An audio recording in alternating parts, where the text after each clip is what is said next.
Hey fam, welcome back to Rushlin, and I want to say thank you for being here. I am still in the town of Accompong in the hills of St. Elizabeth, Jamaica, and we've been learning so much about our history, ancestors. There's just a wealth of knowledge here. We spoke to the chief, we're speaking to the residents so that we can get a much better understanding of who are the Maroons and how do we even relate to the Maroons, and are you a Maroon? Am I a Maroon? You know, there's so much that we can learn. I'm here with Daniel Bosra, who's gonna talk to us today, share his knowledge. I want to say thank you so much for being here. And if you are interested in information about the Maroon, then keep on watching. Just remember to like, comment, share, subscribe. Follow me at Rushlin on all social media platforms. And let's get into the video. Let's go. Let's go. Let's go. Let's go. Let's go. All right, Daniel, thank you so much. You know, I'm just gonna get right into it. Tell me about your experience living in Accompong now. Okay. From back then versus now. Okay, having growing up in Kingston, I spent every holiday here. So it was a joy, for example, to be a child at Mona Prep. And when there's Culture Day, I could have been the only African child who presented a culture that was not slavery. I could bring my drums. I had my bang. I had a language. My mother taught me songs in Tree. She used to sing to me in Tree. Harambe, harambe, tuembe, pamuja. In what? What's the Tree, language? the language Tree? of the original language of the Ashanti people. Okay, so do you speak that fluently? No, not fluently, but we're learning, and we're in touch with Manfia Palace in Ghana. This is the headquarters of the Ashanti people. So we're seeking teachers to come eventually to make sure that we remember back our language, because much of what is called patois is based on Tree. Come from there, gotcha. Right. Okay, so you say you used to spend holidays Here. in Accompong, but Aberdeen, you're born in Kingston. Right. But I'm you the first spend in my holidays. family born in a hospital. Everybody else was born here in the bed. Accompong. Oh, okay. So tell me about when did you eventually transition permanently here? I've always been coming and going when I was at college. Every little incident, every issue, I'm on top of it. I mean, even when they were coming into the Coptic country, or they stated that they were going to come in, I ferociously took on the establishment, stated the laws, and so I've never disconnected. I've always been here. It's been just over a year since I've been removed myself from out of there, Jamaica. So what has been the difference from when you used to come here as a kid to now? Has there been any major changes? Yeah, man, there's Or is been the evolution. There's been some evolution and there's been some devolution. Why I say that? In order to acquire certain material standards, lots of us left out of the town. So the town lost much of its brain strength and its power and its drive. My growing up, my great grandfather had a bakery here. He had a sugar mill around the hill there. Yeah. So an industrialist. So there used to be trucks. This was where his bakery was. The center Okay. was where his community. Then it was his bakery. And the trucks would come, and there were trucks of bread and baked products leaving from the hill. Now we don't have that anymore. So, but we are now aware, and the children are educated enough to know that now is the time for us to start generating back for ourselves again. So with the inception of Chief Curry's government and what he's trying to do, we can see a better future in terms of being able, very soon we'll be having our factories and our equipment to be able to produce things for ourselves, to make our own indigenous tea bags from the herbs and bushes that are here. I can't wait. It's on its way. Okay, that's amazing. That's amazing, because I really think that there is so much here that we can capitalize on, and it doesn't seem like it has been done over the years. And you can't blame them. It's not, nobody is to be blamed, because it is a progression. Our grandparents and those before them had one mission, to hold on to this. Because prior to 1962, everybody outside in Jamaica were not free. They were under colonial rule. And prior to 1838, or the end of slavery, they were slaves. We were just here holding on to this. Come independence, it's my mother's generation who were children at that time, who went now and saw it better. So we, myself, Mr. Curry and the young people, we're the first generations who have acquired the requisite education and edification to meaningfully contribute. That's why we're here now. Gotcha. I can't ask my grandfather to, I can't cuss him if he never did because he didn't get classrooms that would have enabled him to understand what to do. And he didn't have the global interface like we do. Makes sense. True word. If the arm and drop out of the tree. As long as it don't drop in my head. You have locks, man. You know, we bounce off. Eh? Rita Locks, remember Rita Marley was shot in the head and her lock stopped the bullet, you know? Really? Yeah, when they, yeah. I don't know. That one is new to me. So what's it like now, everyday living here? Is it just like the rest of Jamaica? Is there any difference just on a day-to-day basis? Is it? It's never going to be like the rest of Jamaica because we have a whole different value system. And for example, no Maroon goes to bed hungry, none. Because of how we live. If me get up now in the morning if I want, I can go and I can put a meal together and probably don't have $1. Because the man around us are grow cabbage, the man they have callaloo, yam the round there so, a whole heap of dasheen there so, butter there so, ripe banana there. So there is the barter system. Not even barter, just the fact that we're all family one way or the other. Yeah. So just a natural sustenance that is here. I'd probably do enough to talk on about it. There's enough trees, food trees, that just grow, that necessarily not owned by anybody. That you can't, if you're hungry, you really didn't want food in this community. And we have a nature, because we're so close-knit, there's a natural care and concern for one another. And I can feel it even just being here as an outsider per se and just speaking to everyone. Everyone is so warm and welcoming, and at the end of the day, all we have is us. Yeah. If there's a hurricane, if there's any natural disaster, who do we have here but each other? Yeah. Which makes sense. So our differences are there, you know. And clearly we might have differences, but at the end of the day, we all know that we need each other. The differences are superficial and temporary and secondary to the reality that is the unity that keeps us, as the Kindustry say, one family. One family. Yeah. Makes sense. And your experience living in Jamaica, because as we understand it, Jamaica is its own jurisdiction from a compound. A compound. Right now I'm not in Jamaica. No. Right now I'm a fly out. Right now I'm a drive out. You drive out. I'm not on Jamaica's soil, I'm not on Jamaica's land, I'm on a compound. You're on indigenous territory. We're on indigenous territory, different soil. It's a pleasure. No, it's a free land. Being somewhere that you would think that is Jamaica, but it's not. You know, just the concept of it. And this is where education and clarity come in now, because if you remember the book called Young Warriors, it detailed that every Maroon boy from up here at 12 had to go through a set of rituals to become a man. We call that a crawl, right? And the crawl grow together, you know who's the best hunter, who's the best amongst you growing up. So you didn't even need elections, because you know who was really competent by growing up. But the details in Young Warriors that they had to make the trod across the mountains to Portland. So our territory stretches, and it's detailed and historically shown that our territory stretches to Portland. All the way to Portland. It's the Coptic Mountain. It's a geographical formation that if you look at a topographical map of the island, you will see the mountain range. It's there, running all across the island. And it's never been ceded over to the Jamaicans. Jamaica is limited to wherever the crown was 1738. Everything else is land appropriation. So we understand, as we should know, our sovereignty, and we know exactly how to articulate its defense on any international forum. That's great. That's great. And tell me about the cockpit country and even the issues that are happening, because that is very topical now. I mean, it has always been, but more so right now with everything that's going on. So tell me a little bit, or educate us a little bit more about that. All right. Every day they find plants. It's one of plants and species of animals that were never known to exist before. It's one of the 10 places on the earth that modern man, has not traversed. The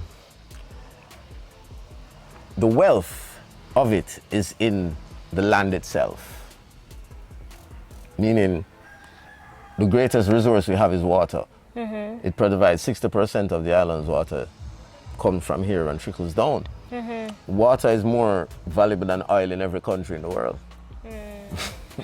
All right, a half liter of water is $100 retail. That makes a liter of water $200. Do you have any gas on the gas pump for $200 a liter? No, you don't.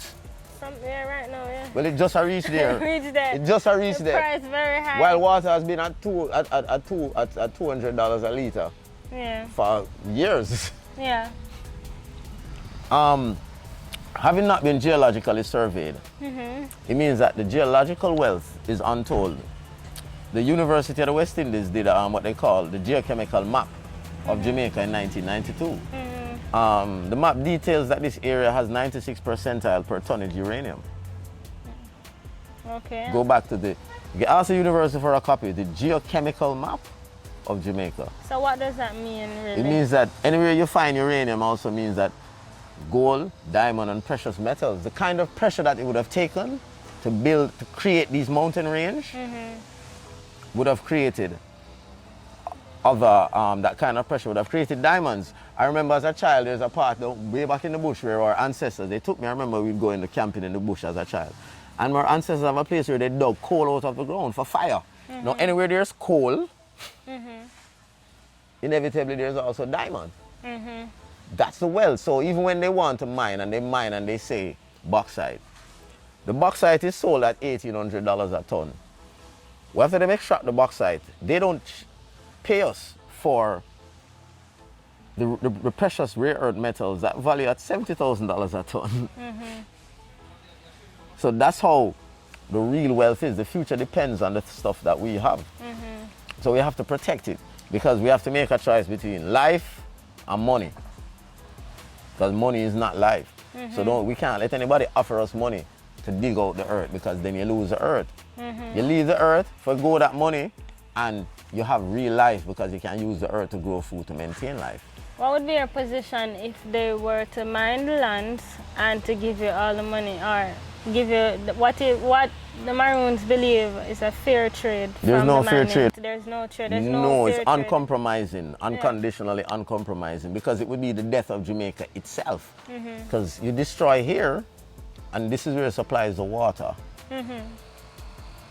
All right, the nutrients from our soil and going down through the rivers and the water keeps Jamaica alive and the farming lands alive. Remember, this is where all the Sahara dust, every year we are replenished with new nutrients. The Sahara dust comes and meets the mountains and drops here.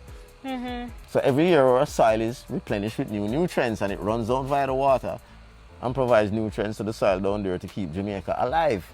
You destroy this, you destroy the life of Jamaica. Gotcha. So there's no compromise. And on top of it, this is state land. It's outside of the jurisdiction of the Jamaican state. They can't prove it. Every time we attempt to have the discussion with the Jamaican state representatives, they always try to go around it. So we're waiting and we're ready to make the stance to let it come to international attention, and we'll face them, whether in the UN, whether in the Inter-American Courts of Human Rights, any international jurisprudence tribunal. And we are sure, because the fact of the matter is that Jamaica does not have a constitution. What do we have? You have an order. It is called, the document is called the Order of Jamaica 1962. Order in council from the Crown. It's an order from your masters. The word constitution is on the document in brackets. And every lawyer knows that any word on the page in bracket is not on the page. So it's the Order of Jamaica 1962. You can call it constitution if you want. That is why it's a management manual. How you're going to manage, how you the former slaves are going to manage the Queen's property for her. That is why the taxes are paid to the Crown. Your birth certificate is registered. The word register comes from the Latin word regis, which means crown. You assign ownership of anything you register to the British Crown. That's why the British is wealthy, because it's the wealth of the commoners that make up the Commonwealth. The wealth of the commoners.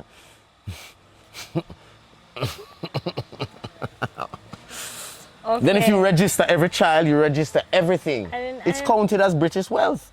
you assign superior ownership to the crown. Your mother registered you with a birth certificate, right? That's why if she didn't send you to school, they could arrest her. If you were still her child, they couldn't do that.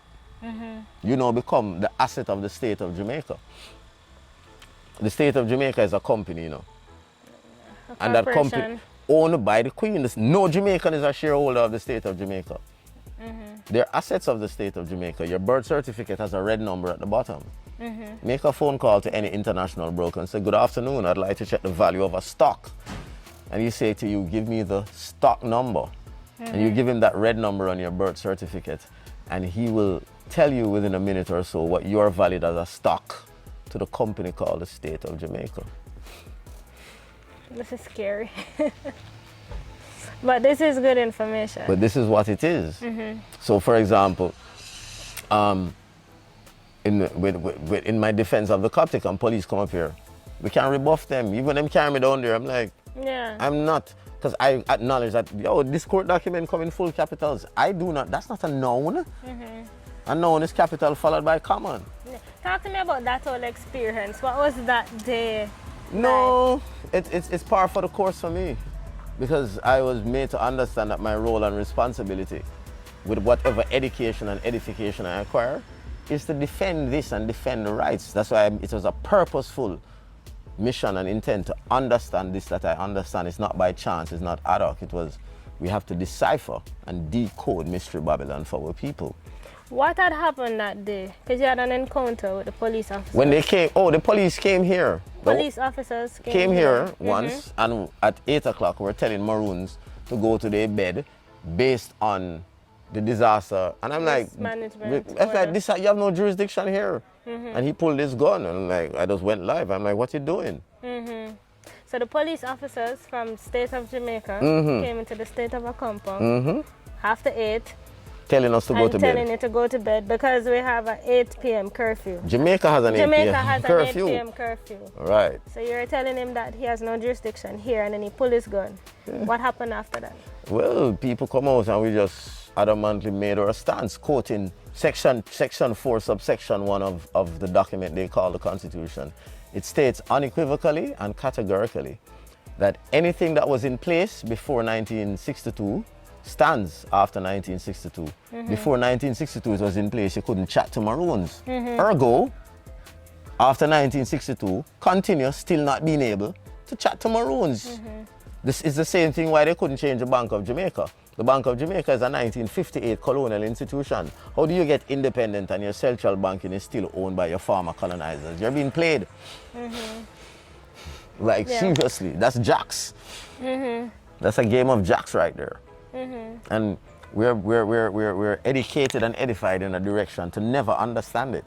So what happened after that?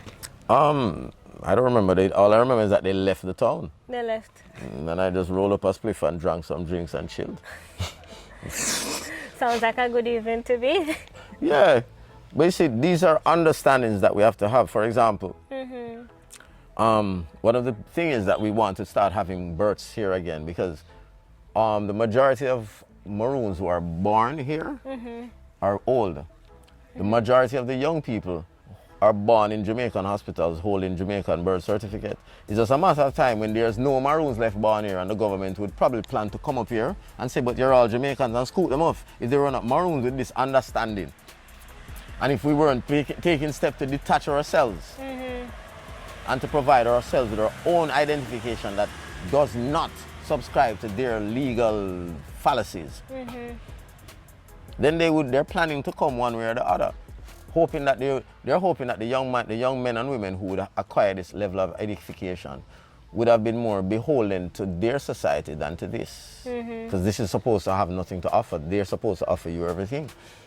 So it's therefore important and imperative that you have get the facilities in place and understand to accommodate those that are going to be born here. So you definitely need a birth certificate here, no, we need a birth record. A birth record. You see, this word certificate means contract, so we're not signing up the word. That's what it means, a contract. A birth record here. You need a hospital here or them clinic. Things easy. That's easy. That's very easy.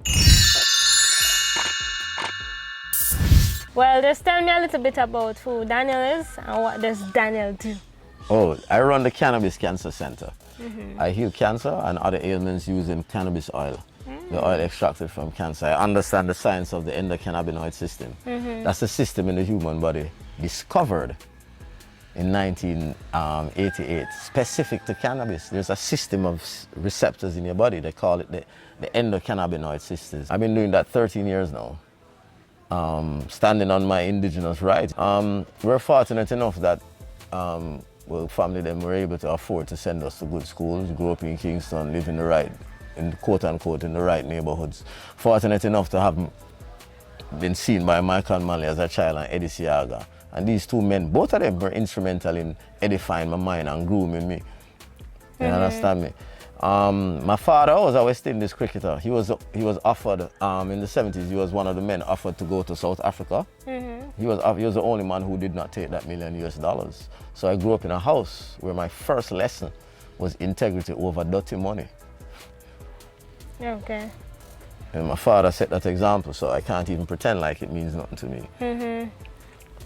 I am a Rastafari and a Maroon. One of the things that they don't tell us is that the only place you got your hair trim and shave was on the plantation. Every Maroon carried their locks. In the middle of a war, where was the mirror?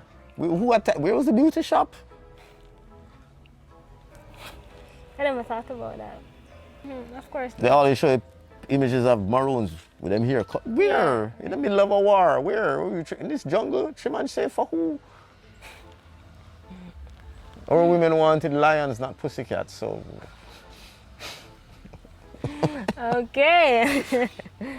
All right, so anything else about Daniel that we should know? We will not compromise on any level. We're beyond compromise when it comes to defending this. We are very schooled in exactly what to do to defend it, and this is our main purpose. You know, we would forsake all that they would have offered us in Big Babylon for all that we have here, which is worth more to us. I am just a living man, you know, standing and holding perpendiculars with the earth, you know. And you mentioned your contribution to the research that you're doing, or what you've been doing for 13 years with the cancer treatment. Yeah, man. Where is the practice? Is it here in Akompong? It's Jamaica and Global. I operate out of here. Yeah, man, we have a building. Yeah, man. Okay. We have our building. And we operate from here. All right, Daniel, so you clearly have a wealth of information. Where can people find you if they want to get some more information? You can check my Facebook page. You can contact me directly. It is my responsibility to disseminate this. 1-876-804-1814. And what's your name on Facebook? Daniel Z. Bozrah. Okay. Any other social media platforms? Not for now. We would also recommend that people check out Akompong News. We are one of the marketing directors of Akompong News, run by Maroons. That's akompongnews.com? akompongnews.com or Akompong News on Facebook. Okay. All right. So leave us with one message that you would like to A, give to Jamaica State, and B, to those that are looking on, trying to get the knowledge and understand more about Maroons. What would you say to them? All right, to the Jamaican State, I would say, as a people sharing the island, we say, let us bring this issue to peace and understand that it is within the Coptic country and in the autonomy of the Maroon that lies your greatest opportunity for self-development, because you're not subject to anyone's laws. We can be a force for helping Jamaica to grow on a bigger level, if you understand us. So to them we say, let us bring this matter to peace. Since you have attempted to violate the land in the name of your bosses in England, who surrendered to us. So let's just bring it together and come together, because we all share this island as a collective, and whatever progress is going to benefit all of us. Love is the law we obey.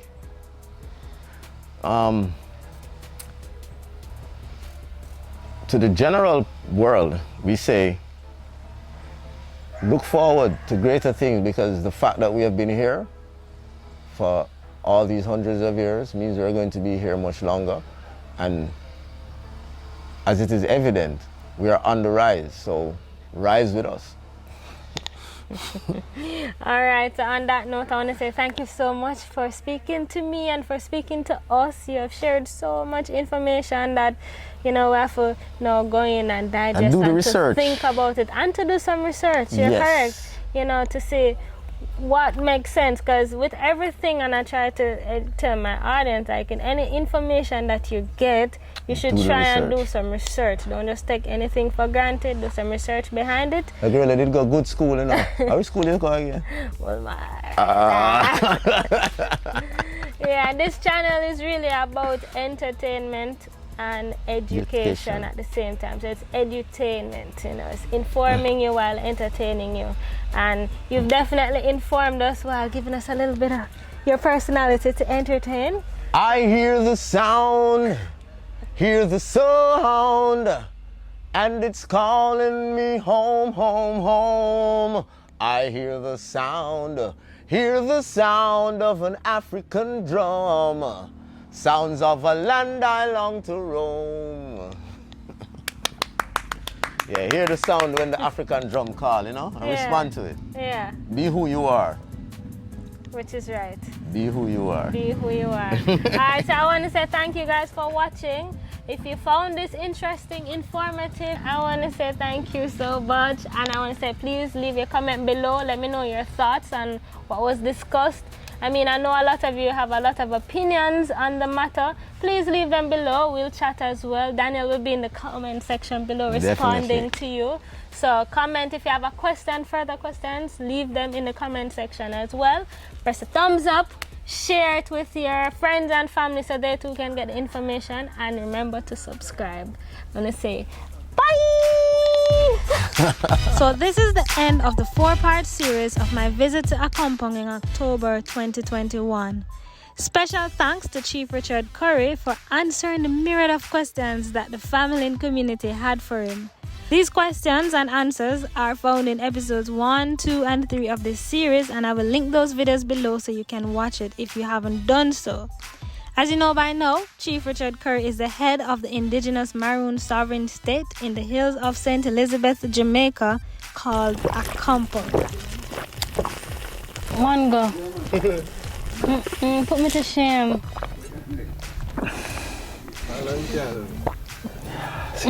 Special thanks to Daniel Bozra as well for sharing with us. It was indeed insightful.